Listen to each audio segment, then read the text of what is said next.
नमस्कार, स्वागत है आपका रिया बड़ी खबर न्यूज में। आइए नजर डालते हैं इस वक्त की बड़ी खबर पर। इंडिया अलायंस को टेंशन दे रही मायावती की मुस्लिम 11 टीम, भाजपा की इन सीटों पर बड़ी धुकधुकी।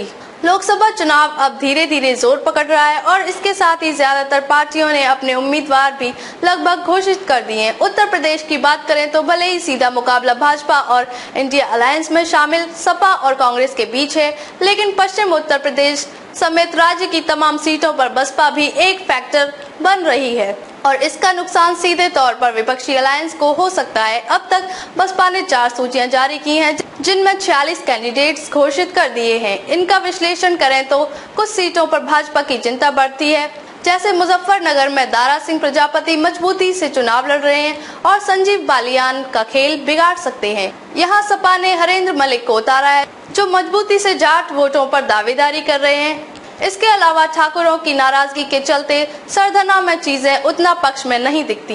इन सबके बीच दारा सिंह प्रजापति ओबीसी समाज के एक बड़े हिस्से को काट पाए तो संजीव बालियान की स्थिति कमजोर हो सकती है। इसके अलावा बसपा ने जौनपुर में धनंजय सिंह की पत्नी को टिकट दिया है और सारे समीकरण बिगाड़ दिए हैं।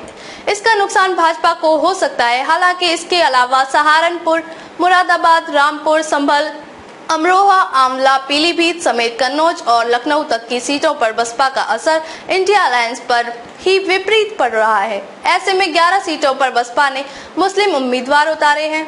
यह इसलिए अहम है क्योंकि इन सीटों पर मुस्लिम आबादी काफी है और यदि बसपा कैंडिडेट कुछ वोट भी अपने समाज का ले गए तो चीजें बदल सकती हैं। सपा की ओर से 11 कैंडिडेट उतारना इसलिए अहम है क्योंकि सपा ने उसके मुकाबले कम ही मुस्लिमों को मौका दिया है। यहाँ तक कि मुरादाबाद जैसी सीट से एसटी हसन का टिकट काटकर रुचि वीरा को मौका मिला है। मुसलमानों के अलावा बसपा ने बड़ी संख्या में ब्राह्मण भी उतारे हैं। ऐसे में यह देखना दिलचस्प होगा कि किस पार्टी को इससे नुकसान होता है और कौन बाजी मार ले जाएगा। जैसे बांदा की सीट से बसपा ने मयंक द्विवेदी को मौका दिया है।